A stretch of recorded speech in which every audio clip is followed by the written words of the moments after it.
Fans nagdiwang. Trending naman ngayon ang video clip tungkol kina Paolo Avellino at Kim Chiu na kumalat sa lahat ng social media platform.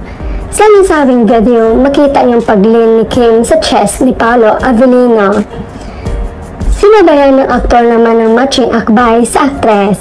Kaya sobrang kinilig naman ang sambayanan lalo na ang mga Kim Pao fans. Sa ad naman nila, proud talaga ang dalawa lalo na si Paolo, dalawang naging ex ni Kemi, hindi siya ganyan si Kim. Kahit dami ng tao, sobrang sweet nila. Sweetness overload talaga to Kim Pao. Kita niyo, sarap sa paningin. Oh, so sweet. Sana makita natin ang pic na yan. Witness this. I was not able to capture it though. Nakilig na ako ng very sweet sa kilig. It's real, not real na talaga. OMG, ang sweet ni Kimi. Mahilig talaga siya sa ganyan na language of love. Sa birthday din ni Paolo, ginawa niya yan kay Pao. At yung provincial tour sa Butuan ba yun? Yung Yakap Sol.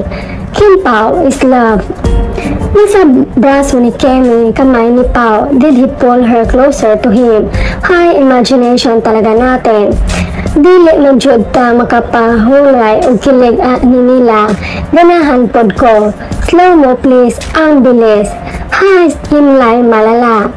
Sapat yung medyo mas malapit ang clear version para intense yung kilig.